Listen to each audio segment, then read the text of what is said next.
बिस्मिल्लाहिर्रहमानिर्रहीम। अस्सलाम वालेकुम व्यूअर्स, उम्मीद करती हूँ आप सब खैरियत से होंगे, ठीक ठाक होंगे।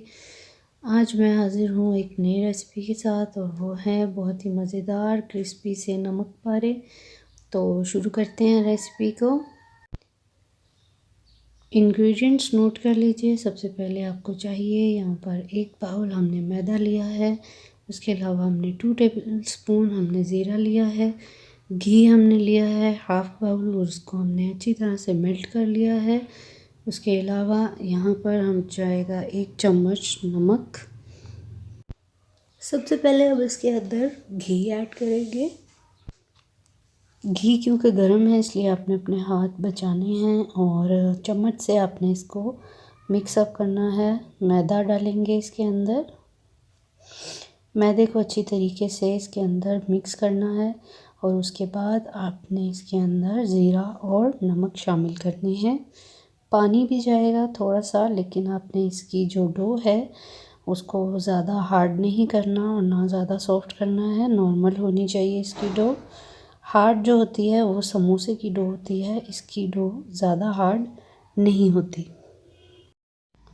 थोड़ा थोड़ा करके हम इसके अंदर पानी ऐड करेंगे, बिल्कुल थोड़ा थोड़ा करके, ताकि ये अच्छी तरीके से बाइंड भी हो जाए और ज़्यादा ढीला भी ना हो, ना ज़्यादा सख्त हो।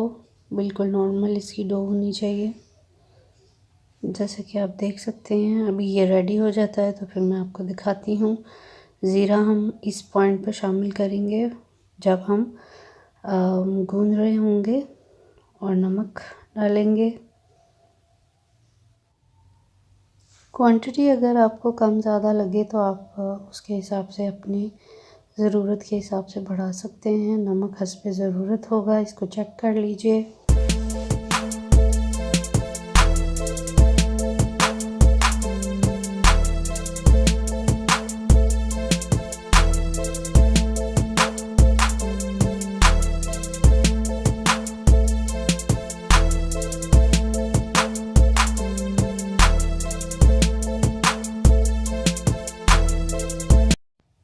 डो हमारी रेडी होगी, ये इसकी फ़ाइनल लुक है। अब हम इसके 2 पेड़े बना लेंगे और उसको अच्छी तरह से बेलेंगे हम। और बेलते वक्त आपने एक चीज़ का ध्यान रखना है कि आपने खुश्का जो डालेंगे मैदा वो ऊपर स्प्रेड करना है, इसके नीचे नहीं डालना। अगर नीचे डालेंगे तो वो ये प्रॉपर तरीके से बेलेगा नहीं। और हमने इसको बिल्कुल इक्वल करना है, ना कहीं से मोटा हो ना कहीं से पतला। आपने एक इक्वल शेप में रखना है इसको। जैसा कि आप देख सकते हैं हमारी जो डो है वो हमने बिल्कुल एक रोटी की शेप में बना ली है और इसको अब हम कटिंग करेंगे।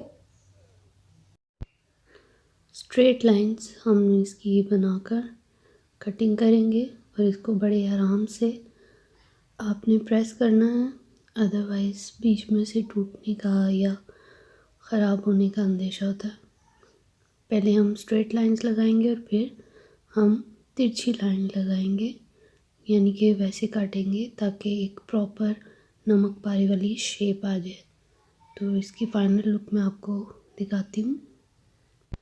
कटिंग होने के बाद आप देखेंगे कि कितना अच्छा इसका टेक्सचर है। बिल्कुल भी मोटा नहीं है, बिल्कुल भी पतला नहीं है, नॉर्मल है।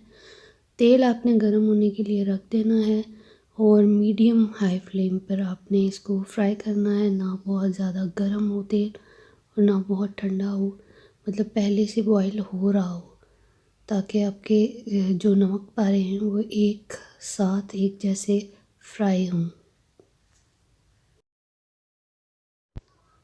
नमक पारे की पट्टियाँ हमने काट ली हैं और अब हम इसे फ्राई करने के लिए डालेंगे तेल के अंदर। तेल जैसा कि मैंने आपको कहा है इसको ऑलरेडी आपने गर्म करना है।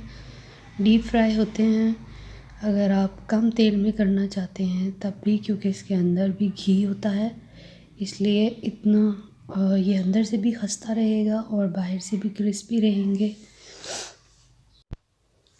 तमाम नमक पारों को एकदम से आपने प्लेट में से निकालना है और अपना हाथ बचाकर काम करना है, ताकि, और ये अभी आपको जुड़े हुए लग रहे होंगे लेकिन ये आराम आराम से आहिस्ता आहिस्ता अलग हो जाएंगे।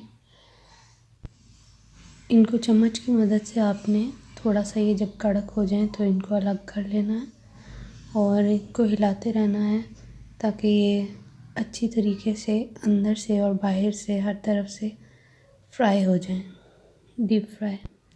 कलर इनका चेंज होना शुरू हो गया है। इसको आपने बार बार चम्मच हिलाकर देखते रहना है ताकि ये एक साइड से जले ना और हर तरफ से एक जैसे पकें।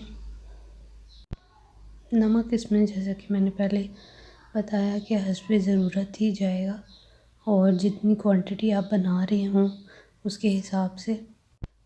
कलर जो है नमक पारों का वो हमारा चेंज होना स्टार्ट हो गया है। इसको चम्मच हिलाते रहें, कहीं से अगर कोई ज़्यादा फ्राई हो जाए तो उसे उसकी साइड को बदल लीजिए और बहुत अच्छे तरीके से इसको अंदर तक फ्राई करना है ताकि क्रिस्प जो है और खस्तापन नमक पारे का वो आपको सही जैसी उसकी रिक्वायरमेंट है वैसा मिले। नमक पारे हमारे रेडी हो चुके हैं। मैं आपको डिश आउट करके दिखाती हूँ। रेसिपी अच्छी लगी तो ट्राई ज़रूर कीजिएगा। Like share and subscribe to my channel और वीडियोस को लाइक शेयर करते रहिए, सपोर्ट करते रहिए। इंशाल्लाह आपसे मुलाकात होगी एक नई वीडियो में। तब तक के लिए अल्लाह हाफ़िज़।